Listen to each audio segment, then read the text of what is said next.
mumraproperty.com दोस्ती का top channel partner है और आपके लिए लाया है बेहद कम कीमत में दोस्ती में फ्लैट बुकिंग का सुनहरा मौका। सुनहरा मौका इसलिए कि यह कीमत दोस्ती की अपनी कीमत से भी कम होगी। mumraproperty.com की ओर से नई बुकिंग के लिए लोएस्ट प्राइस चैलेंज और हर बुकिंग पर पाइए 5 ग्राम सोने का तोहफा। सन 2011 से मुमरा कौसा में है mumraproperty.com, जिसका डेवलप होते इस शहर में बैंक, एटीएम, केबी फेयर प्राइस जैसे कारपोरेट सेक्शन लाने में अहम रोल रहा है। सोने के तोहफे और बड़ी सेविंग के साथ दोस्ती में फ्लैट लेने के लिए दोस्ती के शॉप नंबर 13 के mumraproperty.com के ऑफिस पर संपर्क करें। 5 राज्यों के चुनाव से पहले भाजपा पर फूटा मंत्री के सेक्स स्कैंडल का सीडी बम। सेक्स स्कैंडल में फंसे मंत्री के समर्थक मचा रहे उत्पात। रफीक कामदार, हिंदुस्तानी रिपोर्टर में आपका स्वागत है। भारतीय चुनाव आयोग ने 5 राज्यों के विधानसभा चुनाव की तारीखों का और चरणों का कार्यक्रम घोषित कर दिया है। पश्चिम बंगाल, तमिलनाडु, केरला, आसाम और पुडुचेरी, इन 5 राज्यों में विधानसभा चुनाव होने हैं। मगर इससे पहले ही पूरे राष्ट्र को अपने कब्जे में करने का दावा करने वाली Bharatiya Janata party BJP, party with the difference का नारा हमेशा लगाने वाली बीजेपी मुश्किलों में घिर गई है, क्योंकि पार्टी के सर पर कर्नाटका में एक मंत्री के सेक्स स्कैंडल की सीडी और वीडियो क्लिप्स लीक हुई है। इसका पूरा बम फूटा है और इस बम फूटने के चलते, सेक्स स्कैंडल सीडी के बम फूटने के चलते भाजपा बैकफुट पर नजर आ रही है। कर्नाटका में भाजपा की सरकार है, बीएस येदियुरप्पा मुख्यमंत्री हैं और उन्हीं के अंतर्गत जल संसाधन मंत्री है रमेश जारकीहोली। रमेश जारकीहोली की एक सीडी बाहर आई है जिसमें वो एक महिला के साथ अभद्रता भी कर रहे हैं और फिर उस पर दबाव डालकर उसके साथ सेक्स भी कर रहे हैं। बताया जाता है कि ये महिला कर्नाटका के जल संसाधन मंत्री रमेश जारकीहोली के पास नौकरी मांगने गई थी। तो मंत्री रमेश जारकीहोली ने उसे कहा कि मैं तुम्हें नौकरी दूंगा, मगर इसके लिए तुम्हें मेरे साथ शैया सोबत करनी होगी, यानी मेरे साथ सेक्स करना होगा। सेक्स फॉर जॉब, ये हैशटैग भी इस मामले में चल रहा है। वहीं सीडी बाहर आने के बाद, वीडियो क्लिप्स वायरल होने के बाद बैकफुट पर जाते हुए भाजपा के केंद्रीय स्तर के नेताओं ने और मंत्रियों ने इस पर विचार विमर्श कर आखिरकार रमेश जारकीहोली को अपने मंत्री पद से इस्तीफा देने के लिए कहा। वहीं रमेश जारकीहोली ये कह रहे हैं कि ये सारी बातें सच्चाई से काफी परे हैं और ये सब कुछ प्री प्लान, फैब्रिकेटेड, कॉन्कोनेटेड यानी गढ़ा हुआ मामला है और जल्द ही जांच के बाद वो निर्दोष पाए जाएंगे और फिर से उन्हें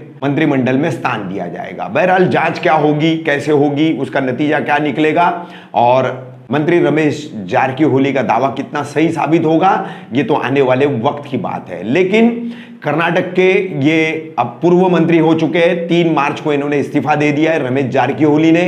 इनकी ये सेक्स सीडी जो है एक बम की तरह बीजेपी के सर पर फूटी है और फिलहाल बीजेपी जो है इसका उपाय ढूंढने में लगी हुई है कि इससे कैसे बचा जाए और 5 राज्यों के जो विधानसभा चुनाव है उसमें ये मुद्दा जब गूंजेगा तो इसकी क्या काट निकाली जाए। अब बात करते हैं मंत्री रमेश जारकीहोली। आपको बता दें कि कर्नाटका के जो चुनाव हुए थे, विधानसभा चुनाव, उस चुनाव में रमेश जारकीहोली तब कांग्रेस के साथ थे और चुनाव होने के बाद उन्होंने जनता दल सेक्युलर यानी कि कुमार स्वामी देवगौड़ा, इनकी जो सरकार बनी थी कांग्रेस और जनता दल सेक्युलर की मिलाकर के, उस वक्त इन्होंने 17 विधायकों को लेकर बगावत की थी और इस्तीफा देकर भारतीय जनता पार्टी ज्वाइन की थी। ये रमेश जारकीहोली का संक्षिप्त सा इतिहास है और इन्हीं की वजह से उस वक्त जेडीएस और कांग्रेस की सरकार को पतन का मुंह देखना पड़ा था और उपचुनाव में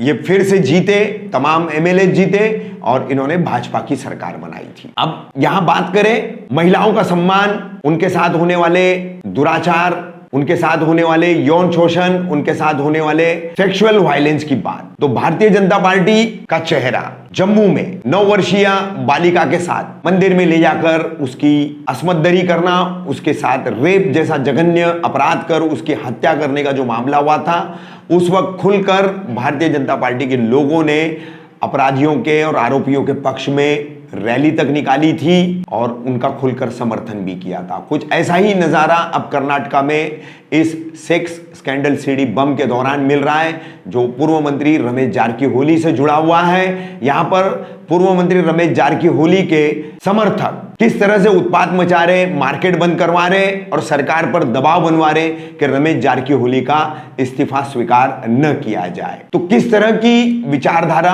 और किस तरह का देश बनाने का काम भाजपा और उसके नेता कर रहे, वो इससे भी स्पष्ट हो जाता है। अब देखना यह है कि 5 राज्यों के विधानसभा चुनावों में यह मुद्दा कितना गर्माता है और कितना मतदाताओं को सोचने पर विवश करता है।